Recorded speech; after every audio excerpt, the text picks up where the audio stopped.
अगर शहजादा दांत गराने में भी सुस्त है तो बादशाहत के फैसलों में कैसा होगा?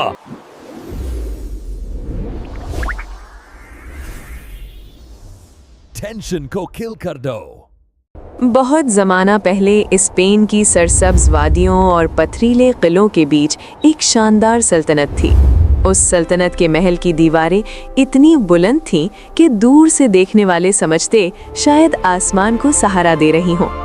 दरवाज़ों पर सुनहरे नक्शो निगार थे, राहदारियों में कालीन बिछे थे और हर कमरे में शीशे के झाड़ फानूस ऐसे चमकते जैसे सितारों को कैद कर लिया गया हो। इसी महल में एक नन्हा शहजादा रहता था, शहजादा लियो। वो उम्र में सिर्फ 8 बरस का था, मगर उसकी पेशानी पर फिक्र की वो लकीर थी जो बड़े बड़े वजीरों को भी नसीब नहीं होती। वजह ये नहीं थी कि उसे जंगों का खौफ था या दुश्मनों की यलगार का, उसे डर था एक दांत से। ये महल की कदीम रस्म थी। रिवायत के मुताबिक जब भी शहजादे का पहला दूध का दांत गिरता तो अगली सुबह उसे बादशाह बना दिया जाता। लोग इस रस्म को खुशनसीबी कहते थे, मगर लियो के लिए ये रस्म बोझ थी। ऐसा बोझ जो एक छोटे से दांत पर रखा गया था, मगर हकीकत में पूरी सल्तनत के ताज जितना भारी था। लियो की हिचकिचाहट की एक और वजह भी थी, वो हकलाता था। वो जब खुश होता तो कम हकलाता, जब अकेला होता तो कभी कभी बिल्कुल नहीं हकलाता। मगर जब लोग उसे घूर कर देखते, जब उससे शहजादों वाली बातें सुनने की तवक्को रखते, तो लफ्ज़ उसके गले में अटक जाते। उसे लगता जैसे जुबान नहीं पत्थर है, और वो पत्थर लोगों के सामने गिरे तो सब हंसेंगे। ये सोच उसके दिल में कांटे की तरह चुभती थी। मलिका यानी लियो की माँ उसे दुनिया की सबसे कीमती चीज़ समझती थी। वो बाहर से बावकार और मजबूत दिखाई देती, मगर अंदर ही अंदर वो भी इस रस्म से परेशान थी। उसे लगता इतनी कम उम्र में बादशाह, और फिर इस मासूम बच्चे पर लोगों की नजरें। उसने लियो को ज्यादातर महल के अंदर ही रखा। बाहर गीली जमीन है, फिसल जाओगे। आज हवा तेज है, सर्दी लग जाएगी। आज तुमने सबक याद करना है, खेल फिर कभी।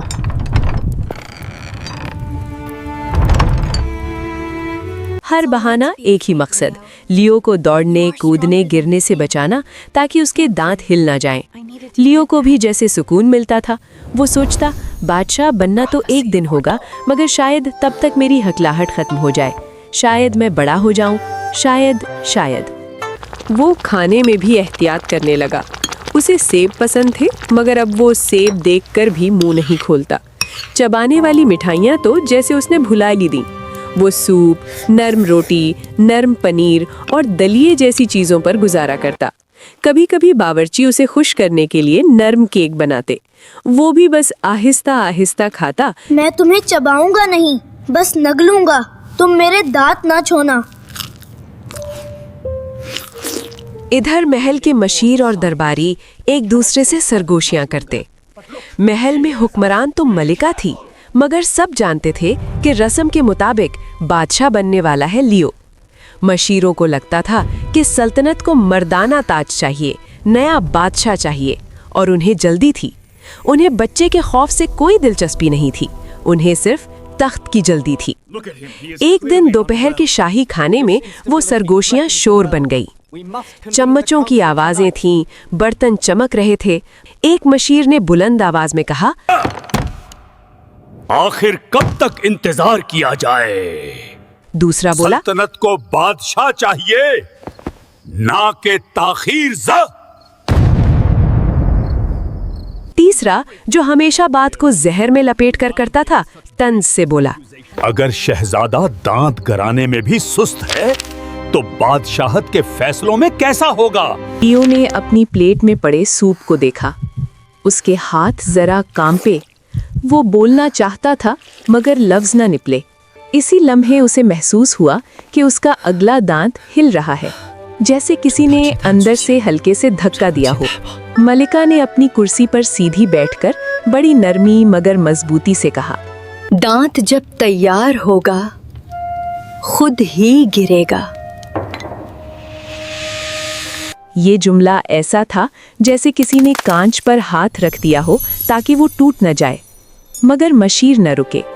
एक चिल्लाया, और अगर कभी ना गिरा तो? क्या हम हमेशा ऐसे ही रहें? दूसरा बोला। हम खुद दांत निकाल लेते हैं। तीसरे ने आगे बढ़कर कहा। मलका को किनारे होना होगा।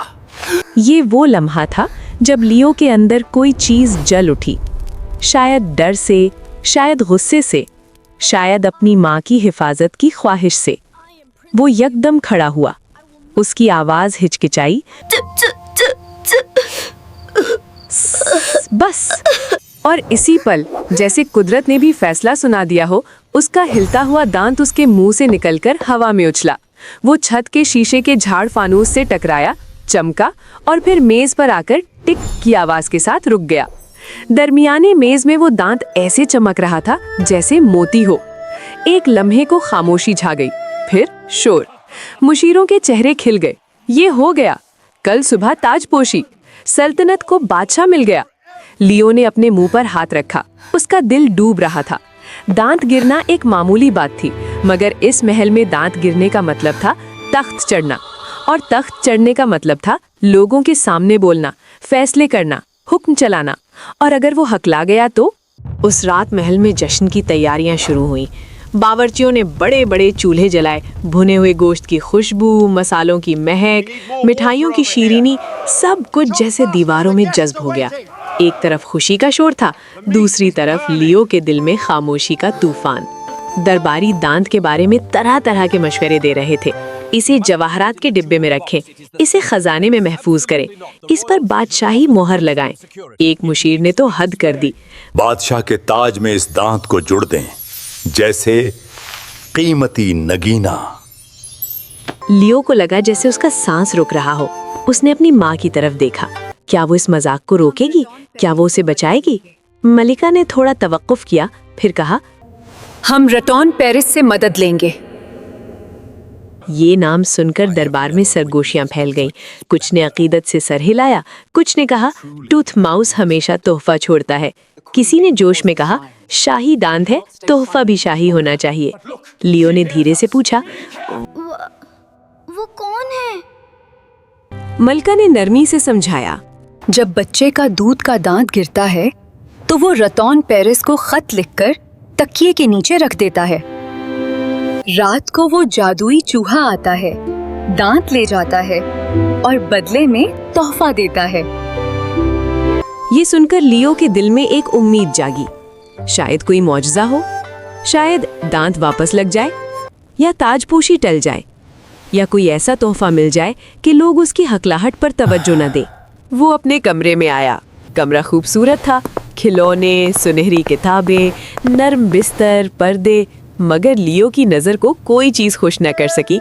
उसने सुनहरी कलम उठाया, स्याही में डबोया और लिखा, प्यारे राटौन पेरिस, मुझे अपने दांत के मामले में मदद चाहिए।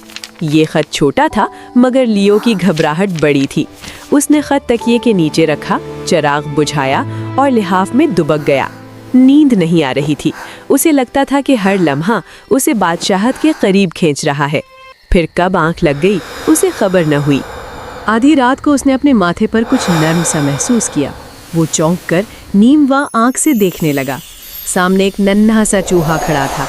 उसने छोटे से सुनहरे किनारों वाले चश्मे पहने थे, कंधे पर सुर्ख थैला था और चाल में अजीब सी वकार था, जैसे ये चूहा नहीं कोई उस्ताद हो। लियो ने घबराकर कहा, गुड इवनिंग, आप रतौन पेरिस हैं? चूहा झुका। जी हाँ, तुमने मुझे बुलाया। लियो ने जल्दी से कहा, क्या आप मेरा दांत वापस लगा सकते हैं? राटौन पेरिस के चेहरे पर हैरत उभरी। लियो के अंदर की सारी बातें बाहर आने लगीं। मैं तैयार नहीं बादशाह बनने के लिए। मैं नहीं जानता क्या करूंगा और मैं हकलाता हूँ। सब सुनेंगे, सब देखेंगे। राटौन पेरिस ने कुछ देर उसे गौर से देखा, फिर आहिस्ता बोला, जिंदगी में कुछ चीजें वापस नहीं होते, दूध का दांत भी नहीं। तुम अपनी पैदाइश नहीं बदल सकते, मगर तुम ये जरूर बदल सकते हो कि तुम अपने हिस्से की जिंदगी के साथ क्या करते हो। लियो ने बेबसी से कहा, तो फिर आप मुझे कोई ऐसा तोहफा दे दें कि लोग मेरी हिकलाहट ना देखें, ना सुने। राटून पेरेस ने सोचा, फिर बोला, मुमकिन है, मगर पहले तुम मेरे साथ चलोगे? मुझे आज रात और बच्चों के दांत लेने हैं। क्या तुम मेरे साथ आओगे? लियो ने पहली बार कुछ नया महसूस किया। महल से बाहर की दुनिया, एक मुहिम, एक मौका कि वो कुछ देर के लिए अपने खौफ से दूर हो जाए। उसने हाँ कर दी। वो जल्दी से जूते पहनकर खड़ा हुआ, एक गर्म चोगा ओढ़ा। फिर उसकी नज़र मेज़ पर पड़ी जहाँ जश्न की बची हुई एक चिपचिपी सी मिठाई या कैरेमल वाला सेब रखा था। उसने उसे उठाया, फिर रुक गया। दांत का डर तो अब खत्म हो चुका था, मगर आदत बाकी थी। उसने सेब रख दिया, फिर सोचा अब क्या ही होगा, और फिर उठा लिया। उसने एक सुनहरी ब्रोच भी पहन ली। ये खानदान की निशानी थी, पुरखों की याद, खुशकिस्मती की अलामत। इसे पहनकर उसे तसल्ली रहती थी। राटून पेरेस ने उंगलियां चटखाईं, फिजा में चमकती हुई धूल सी घूमी और फिर दोनों गायब। जब लियो ने आंख खोली तो वो एक छोटे से कच्चे घर में था। फर्श चरचरा रहा था, कमरे में सर्दी थी। एक बिस्तर पर 5 बच्चे एक ही कंबल में सिमटे सो रहे थे। उनके चेहरे जर्द थे, सांस हल्की और हाथ एक दूसरे को पकड़े हुए, जैसे गर्मी नहीं, एक दूसरे का वजूद ही उनका लहाफ हो। लियो के दिल में अजीब सी खलिश हुई। उसने बेख्तियार सोचा, काश मैं भी इनमें से होता, फिर मुझे बादशाह बनने का डर न होता। मगर अगले ही लम्हे उसे अपनी सोच पर शर्म आई। ये बच्चे बादशाह ना बनने के बदले, उसने धीरे से पूछा, इनके पास इतना छोटा कंबल ही क्यों है? राटोन पेरेज ने सुर्ख थैले से एक खत निकाला और कहा, ये उनकी जिंदगी है। लियो ने खत पढ़ा। उसमें लिखा था, राटोन पेरेस, क्या आप धूप वाले दिन वापस ला सकते हैं? लियो ने आहिस्ता कहा, ये तो नामुमकिन है। राटोन पेरेज ने थैले में हाथ डाला। मैं आज खजाना लाना भूल गया। लियो चौंका, फिर उसके जहन में एक ख्याल आया। उसने अपना गर्म चोगा उतारा और बच्चों पर फैला दिया। बच्चे जैसे फौरी तौर पर सुकून में आ गए। उनकी सांसें हमवार हुईं। लियो खुद कांपने लगा, मगर उसके दिल में पहली बार एक गरमाइश थी जो चोगे से नहीं, फैसले से आ रही थी। राटोन पेरेज ने उसे देखा, कुछ न बोला, मगर आंखों में जैसे हाँ की चमक थी। फिर वो दोबारा गायब हुए। इस बार वो खुले मैदान में एक छोटी सी आग के पास थे। आसमान पर सितारे थे, हवा में धुआं, और जमीन पर भूसे के बिस्तर पर एक बच्चा सो रहा था। करीब कोई घर नहीं था, न छत न दीवार। लियो को पहले तो ये कैंपिंग जैसा लगा, फिर उसे ख्याल आया, अगर बारिश आ गई तो ये कहाँ जाएगा? रातोन पेरेज ने भूसे के नीचे से खत निकाला और लियो को दिया। लियो ने पढ़ने की कोशिश की, मगर उसमें सिर्फ लकीरें थीं, बेतरतीब निशान थे। लियो ने कहा, ये मैं पढ़ नहीं सकता। ये क्या लिखा है? रातोन पेरेज ने आहिस्ता से कहा, ये उस बच्चे का खत है, मगर वो लिखना पढ़ना नहीं जानता। ये जुमला लियो के दिल पर जैसे चोट बनकर लगा। महल में इल्म किताबों की शक्ल में दीवारों पर सजा था। उन्हें उस बच्चे के खाली हाथ देखे, फिर उसके पेट से भूख की आवाज़ सुनाई दी, मध्यम मगर सच्ची। लियो ने कैरेमल वाला सेब बच्चे के सरहाने रख दिया। कम से कम सुबह इसे कुछ मीठा मिलेगा। फिर उसने अपना सुनहरी ब्रोच उतारा। ये उसके लिए खुशकिस्मती थी, मगर उस बच्चे के लिए मौका बन सकती थी। उसने ब्रोच बच्चे की कमीज पर लगा दिया। राटोन पेरेज ने बच्चे का दांत उठाया, थैले में रखा और फिर अचानक संजीदगी से बोला, अब वापस चलना होगा। सूरज निकलने से पहले हमें महल लौटना है। एक चुटकी, चमकती धूल और लियो अपने बिस्तर में था। कमरे की चमक अब उसे अजीब लग रही थी, जैसे ये सब कुछ होते हुए भी कम हो। उसे लगा उसकी सारी चीजें उसके दिल को भर नहीं सकती, क्योंकि दिल तब भरता है जब आप किसी और के लिए जगह बनाते हैं। तब राटोन पेरेज की आवाज आई। चूहा सिरहाने बैठा था। मैंने झूठ बोला था। मैं खजाना भूला नहीं था। मैं सिर्फ देखना चाहता था कि तुम क्या करोगे। लियो खामोश रहा। राटोन पेरेज ने कहा, बदशहत का पहला सबाक है तख्त के बाहर की जिंदगी जाना। तुमने वो देख ली। लियो ने आहिस्ता से कहा। मैं तो खुद डरता हूँ। मैं हिकलाता हूँ। रेटॉन पेरेज ने जवाब दिया। हिकलाहट तुम्हारी सच्चाई है।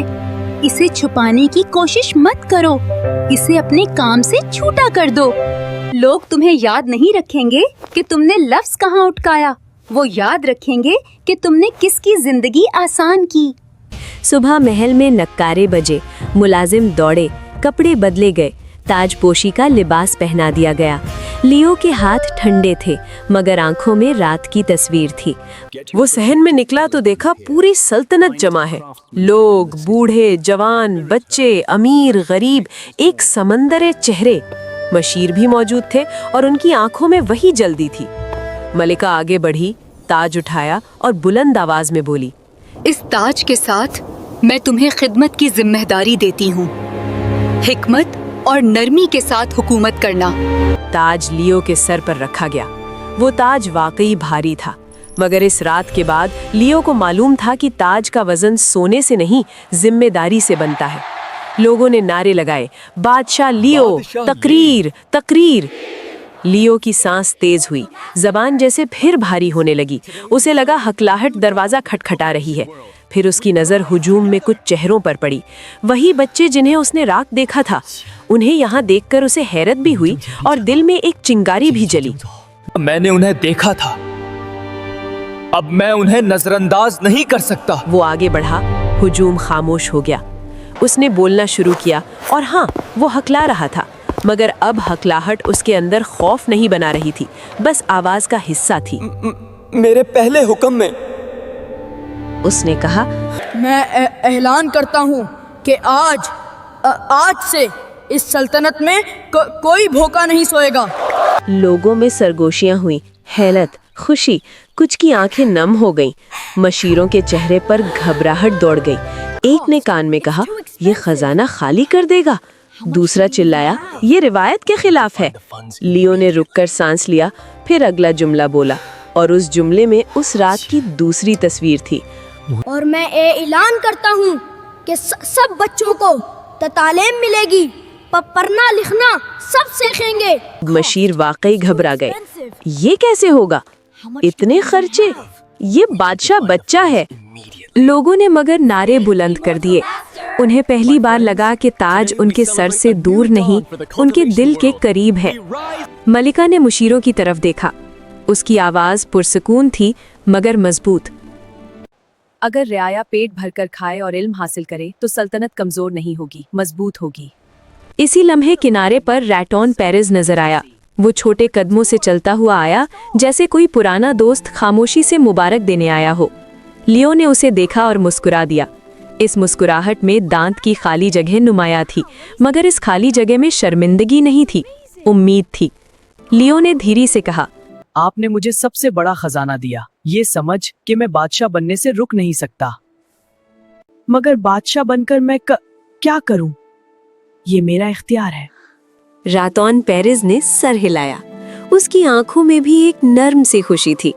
इसी दिन महल के दरवाजे खोल दिए गए। बड़े बड़े दस्तरखान लगे। अमीर और गरीब एक साथ बैठे। बच्चे हंसे, बूढ़े मुस्कुराए। वो आज बादशाह के साथ खाना खा रहे थे। और अजीब बात ये थी कि लियो हकला भी रहा था, मगर किसी ने बुरा नहीं कहा, क्योंकि जब पेट भरा हो और दिल खुश हो तो लोग आवाज की ठोकर नहीं, नीयत की सच्चाई सुनते हैं। रात को जब लियो थका हारा अपने कमरे में आया तो उसने आईने में खुद को देखा। ताज उतारा मगर जिम्मेदारी नहीं उतरी। वो मुस्कुराया और उसी वक्त उसने महसूस किया कि मुंह के अंदर एक और दांत हिल रहा है। वो चौंका, फिर हंस दिया। लगता है मैं रेटॉन पेरेज से फिर मिलूंगा। और ये हंसी इस बात की अलामत थी कि अब लियो का खौफ कम हो चुका था, क्योंकि उसे मालूम हो गया था कि बादशाहत लोगों की तालियां नहीं, लोगों की जिंदगी बदलने का नाम है। और यही सबक, वही सबक उसके साथ हमेशा रहने वाला था।